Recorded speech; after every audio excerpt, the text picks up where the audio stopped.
And మా వాడు ఇది తన సక్సెస్ అనుకుంటున్నాడు. ఇది నీ ఖాతాలో వేసుకోవద్దు వరుణ్, ఇది మన బుడ్డోడు వాయువు తేజ్ ఖాతాలో వేయి.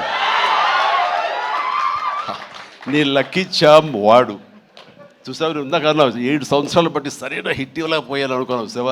మీరు ఇప్పుడు ఎందుకు ఇచ్చారంటావు? అది తేడా. కాబట్టి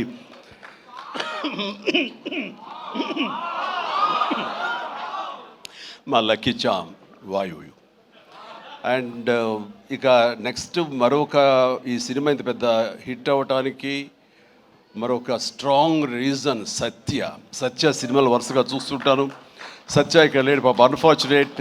రావాలని చాలా ఉత్సాహంగా ఉన్నాడని నాకు చెప్పాడు మనవాడు. అండ్ బిజీగా ఉన్నాడు. ఓకే, ఇలాంటి ఈవెంట్స్ రాకపోయినా సరే ఇది ఎలాగైనా చూస్తాడు తను. ఈ పాటికి లైవ్ చూసేస్తూ ఉంటాడేమో. సత్య నువ్వు చూస్తుంటావు, నాకు తెలుసు, అర్థమైంది. ముందు నీకు షూటింగ్ ఉంది, అక్కడ షార్ట్స్ ఉన్నాయి, తర్వాత చూసుకోవచ్చు, షార్ట్లోకి వెళ్ళు. ఈ సినిమాలో చాలా బాగా చేసావు.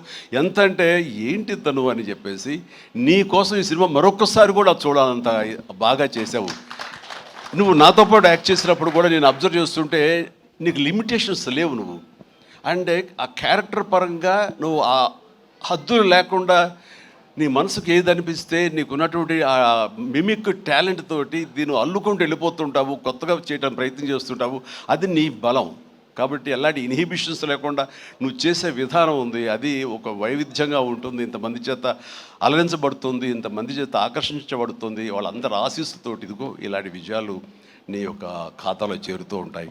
ఆ రకంగా నువ్వు చూపించినటువంటి ఈ కామెడీ నాకు మళ్ళీ చూడాలనిపిస్తుంది. అంత బాగా చేసావు. అఫ్కోర్స్ మనం చేసినప్పుడు కూడా నువ్వు నీ అభిమాని అండి అంటూ గతంలో మీరు ఎట్లాగా నా సినిమాల కోసం ఎన్ని చూస్తుంటావు అండ్ అవన్నీ చెప్తూ ఉంటావు, వింటూ ఉంటాను. కానీ నాకు నువ్వు ఆనందం ఇచ్చాకంటే నా శిష్యుడిగా కానీ నా అభిమాని ఇంత స్థాయిలో ఉన్నాడన్న ఆ గర్వం ఉంది సేవ.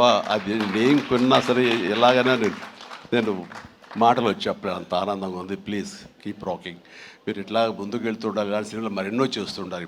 అండ్ ఈ సినిమాకి ఇంజనీర్ మన గాంధీ అయితే ఐరన్ పిల్లర్స్ మన వరుణ్ తేజ్. ఈ ఐరన్ పిల్లర్ నిలబడి ఒక కన్స్ట్రక్షన్ ఉండాలి అంటే కనుక ఆ కాంక్రీట్ ఈ రోజున సత్యాన్ని నా విశ్వాసం, నాకు అలా అనిపిస్తుంది. So the wonderful combination. ఆయన డిజైన్ చేసాడు, పిల్లర్ లాగా నిలబడ్డాడు, ఐరన్ స్ట్రక్చర్ లాగా. ఆ ఐరన్ స్ట్రక్చర్కి అందంగా ఓ రూపం కల్పించి ఇదిగో ఈ కొరియన్ కనకరాజు అనేందుకు ఒక కాంక్రీట్ లాగా నిలబెట్టి స్ట్రాంగ్ వాల్ లాగా చేయగలిగాడు. దానికి సత్య ప్రధానమైన కారణం అయితే దానికి మరి వాళ్ళకి రంగులు అందాలు కావాలి కాబట్టి ఆ అందాలు అది ఇచ్చింది Ritika. You day fantastic job. And నీ గ్లామరు అది చూస్తుంటే వావ్ అనిపించింది నాకు. ఆ వావ్ ఇక్కడ వాడాలంటే మీరు ఇందాక నుంచి హింట్ ఇస్తారంట. తను నిజంగానే వావ్ చాలా బాగుంది. అటు కొరియన్ దీంట్లోని హుషారు కానీ ఇవన్నీ ఎక్సలెంట్ అమ్మా. తర్వాత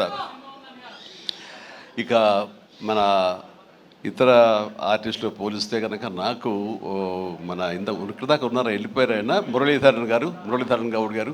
ఓకే, ఆయన ఎక్సలెంట్. ఆయన కూడా మంచి ఆర్టిస్ట్. ఆయన సినిమాలు చూస్తుంటాం, ఎంత సహజంగా చేస్తుంటారో వారు కూడా ఇందులో కామెడీకి ఉపయోగపడ్డారు. అండ్ ఈ సినిమా విలేజ్ నుంచి ఇక్కడి నుంచి ఇండియా నుంచి ఫారిన్ వెళ్ళిన తర్వాత చూస్తుంటే ఒక కొరియన్ ఫిల్మ్ చూసేట్లే ఉంది, అంత బాగా ఉంది. దీనికి చాలా ఖర్చు ఉంటుంది కదా అనుకున్న తర్వాత నేను ఎంక్వైరీ చేస్తే చాలా బడ్జెట్, చాలా లిమిట్ తోటి, బడ్జెట్ కన్స్ట్రైన్ తోటి వాటితోటి కూడా ఆయన అది చేయగలిగి ఆ ఫీలింగ్ ఇవ్వగలిగాడంటే నాకు చాలామంది ఈ ఒక్క విషయంలో మనం నేర్చుకోవాలి. అంటే ఖర్చు పెడితేనే అది కనపడుతుంది తెర మీద అనే భావంతో కాదు, నువ్వు ఇక్కడ అనుకోవాలి, నీ మైండ్లో అనుకోవాలి, ఈ విజువల్స్ మీద నీకు ఉండాలి, ఎడిటింగ్ సెన్స్ ఉండగలగాలి. డైరెక్టర్కి ఉండగలిగితే కనుక ఇలా రావాలి అంటే ఏమేం చేయాలని నువ్వు ఎక్సర్సైజ్ చేసుకుంటే కనుక అండ్ అవి ఇక్కడే సాధ్యపడుతుంది. ఈ రోజునటువంటి ఈ విఎఫ్ఎక్స్లో కానివ్వండి, మనకున్న టెక్నికల్ ఎక్సెస్తో కానివ్వండి, మనకి ఇచ్చిన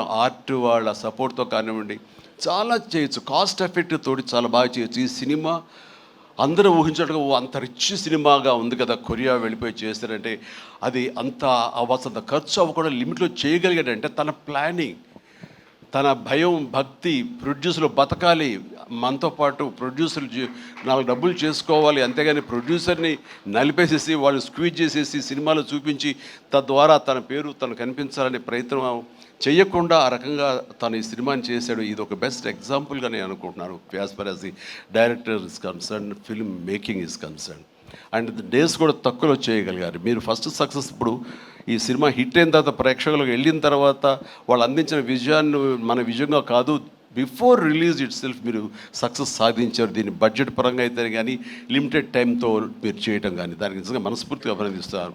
అండ్ ప్రతి వాళ్ళు ఇలాగే ఆలోచిస్తే కనుక నిజంగా సినిమా సక్సెస్ తగ్గిపోతున్నాయనే దీంట్లో ప్రతి వాళ్ళు కూడా నువ్వు ఇది నేర్చుకోవాల్సినటువంటిది, అమలు చేసుకోవాల్సిన విషయం. ఈ సంవత్సరం నిజంగా ఫస్ట్ హాఫ్ చూసిన తర్వాత బిగినింగ్ ఫిలిమ్స్ మంచి హిట్లు అయినాయి, బాగున్నాయి. ఆ తర్వాత మళ్ళీ ఈ జూన్ జూలై వరకు సినిమాలు ఏది పెద్దగా హిట్ అవ్వడం చూస్తుంటే సెకండ్ హాఫ్ ఎలా ఉంటుందో అనుకున్నావు. ఈ ద్వితీయార్థంలో బెస్ట్ పెద్ద సినిమా హిట్ అవడంతో ఫాలోడ్ బై మా ఇంటి బంగారం, అలాగే లెనిన్, ఆ తర్వాత చెన్నై లవ్ స్టోరీ, ఇట్లా ఇదిగో ఇప్పుడు ఈ కొరియన్ కనకరాజు. అంటే ఈసారి వండర్ఫుల్ ఆడియన్స్ రారు, వాళ్ళకి ఓటీటీలకి ఫిక్స్ అయిపోయారు. పెద్ద సినిమాలకి, ఈవెంట్ ఫిలిమ్స్కి అలాంటి వాటికి తప్ప మామూలుగా థియేటర్కి వచ్చి చూసే పరిస్థితి పోయింది, చిన్న సినిమాలు బతికే పరిస్థితి లేకుండా పోయింది అని చాలామంది స్టేట్మెంట్ ఇచ్చేస్తుంటారు. కాదు, కంటెంట్ ఇవ్వగలిగితే, వెరైటీ కంటెంట్ ఇవ్వగలిగితే, ఇలాంటి యంగ్స్టర్స్ అన్నిటినీ మైండ్లో పెట్టుకుని మన కనుక ప్రెజెంట్ చేయగలిగితే కనుక జనం రావడానికి ఉన్నారండి. వాళ్ళు ఒక సినిమా 2 సినిమాలు పెద్ద చూసిన తర్వాత ఓకే, ఆ తర్వాత సినిమా బాగుంది, ఇది ఎంటర్టైన్ చేస్తుంటే కుటుంబంతో పిల్లలతోటి థియేటర్కి వెళ్ళి చూస్తారు. ఆ కిక్ ఇంట్లో కూర్చున్న చూస్తూ ఓటీటీలో వాళ్ళకి కలగదు, వాళ్ళు బయటికి రావాలని కోరుకుంటారు. వాళ్ళు బయటకు వచ్చి థియేటర్లో సినిమాలు చూసే రేంజ్కి మనం ఏమి ఇస్తున్నాం, వాళ్ళకి ఏం ప్రజెంట్ చేస్తున్నాం అని మనం ఆలోచించగలిగితే కనుక దానికి భయపడాల్సిన అవసరం లేదు. ఇదిగో ఈ సంవత్సరంలో వరుస సినిమాలు వస్తూనే ఉన్నాయి, పెద్ద సినిమా, చిన్న సినిమా, దాని బడ్జెట్ అంతా అది ఈవెంట్ ఫిల్మా లేకపోతే అనే కాదు, ఒక ప్రేక్షకుల్ని అలరించాలి, హెల్దీ ఫిల్మ్స్ తీయగలగాలి. అందులో ఈ సినిమా ఈ మా హిట్ అనేది మీరు నమోదు చేసుకోవడం, మీ ఖాతాలో వేసుకోవడం అనేది రియలీ అది డిజర్వ్ ఇట్. అండ్ ఈ సినిమాకి పనిచేసినటువంటి ఇతర నటీనటులకు, అలాగే మన కెమెరామెన్గా చెప్పారు సంజయ్, మనోజ్ గారు, అండ్ ఎస్ఐ మనోజ్, మీ గురించి వినాలి, మీరు అమెరికాలో ఉండేవారని. And please and all the very best. And అలాగే ఎడిటర్ గారికి, వాళ్ళకి, ఇంక వీళ్ళందరికీ చెప్తుంటే మా తమ్మని ఏంటి అన్నయ్య నా గురించి అక్కడ నా హృదయానికి దగ్గరైన మనిషి. అండ్ అలాంటి తమ లెక్క తమ్మని మళ్ళీ కష్టం కూర్చొచ్చు. Please, I love you my boy, I love you.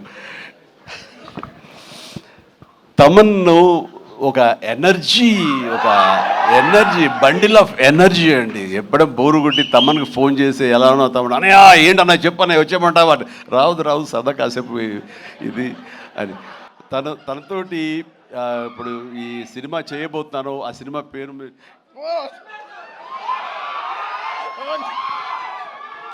చెప్పాలి, చాలా హోల్డ్ చేసుకుంటున్నాను. కొంచెం కూడా వద్దటవా, ఫస్ట్ లెటర్ ఫంక్షన్కి వచ్చే ముందరే బాబీ చెప్పి మరి పంపించాడు, నేను జాగ్రత్త చూసుకోండి. ఓకే, వాళ్ళకి హింట్ ఉన్నప్పుడు ఆపుకోలేకపోతున్నాను, బలవంతంగా ఆపుతున్నాడు చెప్తాను నేను. Okay, all right.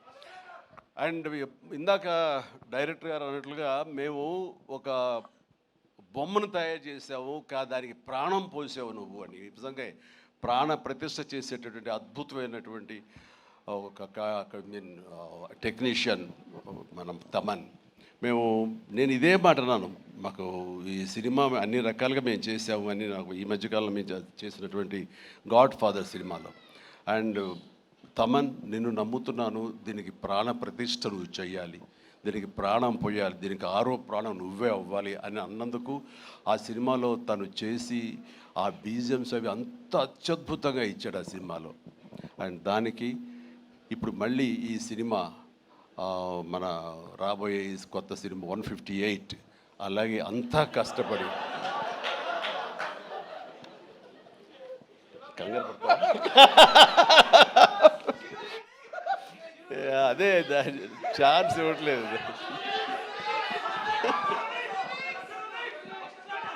దానికి ఇప్పుడు టీజర్ రాబోతుంది నా బర్త్డే సందర్భంగా. దానికి ఇది ఆపలేవు నువ్వు, ఇంకా ఏమి చెప్పకుండా అంటే కష్టం అవుతుంది, ఇంకా చిరాకు తెప్పిస్తారు ఎంత. సో దా టీజర్ అనేది కొల్లి బాబీ చాలా అద్భుతంగా కట్ చేసినాడు. దానికి తను ఇస్తున్న బీజిఎమ్స్ అనేది అదొక లెవెల్లో ఉంటుంది. ఖచ్చితంగా మీరు ఆ రోజున మీరు వెయిట్ చేయండి. ఆ సినిమా ఆ ట్రైలర్ ఎంజాయ్ చేస్తూ తద్వారా మీరు బాగుంది అంటే అదే మీరు నాకు ఇచ్చే బర్త్డే విషెస్. తమన్ మనస్ఫూర్తిగా ఈ సినిమాలో నీ వర్క్ గురించి ప్రత్యేకంగా చెప్పక్కర్లేదు. అత్యద్భుతంగా చేసావు, ప్రతిదీ బాగుంది. అండ్ కొన్ని ఎలివేషన్స్ నువ్వు ఇచ్చినప్పుడు అంతా ఇంతగా తను ఒక సాదాసీదా ఒక విలేజ్ బాయ్ నుంచి వాడు ట్రాన్స్ఫార్మ్ అయ్యి ఒక కొరియన్ వాడు ఆవహించిన తర్వాత తన స్వాగ్ తన బడి తీసుకోవడం, తన సిగార్ కాల్చడం, ఇవన్నీ చూస్తున్నప్పుడు వెనకాల నువ్వు కనపడుతున్నావు సైమల్టేనియస్గా.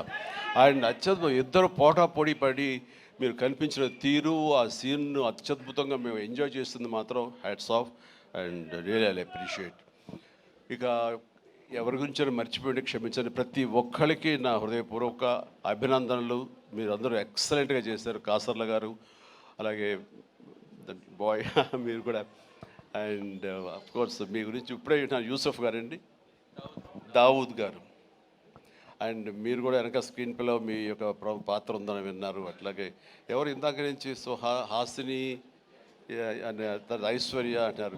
మీరు ఎవరో తెలియదమ్మా, కానీ ఇది అందరూ మీ గురించి మాట్లాడుతున్నారు. మీ ప్రత్యేకత ఏంటో నేను కాస్ట్యూమ్స్ డిజైనర్. ఓ సారీ, ఓకే, మా ప్రొడ్యూసర్ వైఫ్. ఓకే, సో మీకు కూడా నాకు కంగ్రాచులేషన్స్. అండ్ ఈ రోజున క్రేష్ మీరు ముందు నుంచి కూడా మీరు రాజీవ్ రెడ్డి గారి కాంబినేషన్లో మీరు సంస్థ పెట్టడం ఏంటి, దాంట్లో మీరు సినిమాలు తీయటం, మీకు నచ్చింది సినిమా ఎంత పెద్ద హిట్ అయింది ఏంటి అంత కాదు, సినిమాలు చేస్తూ ఉండాలి, మా ప్యాషన్ ఏంటో మీకు తెలుస్తుంది. బట్ ఈ నేపథ్యంలో మీరు అట్లా ధైర్యంతో మీరు ముందుకు అలా వెళుతూ ఉన్న ఈ ప్రయత్నంలో హిట్ అనేది ఇన్విటబుల్, అది ఈ రోజున ప్రూవ్ అయింది. అండ్ నిర్మాతగా రాజీవ్ రెడ్డి గారికి అండ్ ఆయన ఫ్రెండు కో ప్రొడ్యూసర్గా నీకు, అలాగే మరొక ప్రొడ్యూసర్స్గా ఉన్నటువంటి మా కుర్రవాళ్ళు Vicky and UV creations, Vamsi, వీళ్ళందరికీ హృదయపూర్వక అభినందనలు.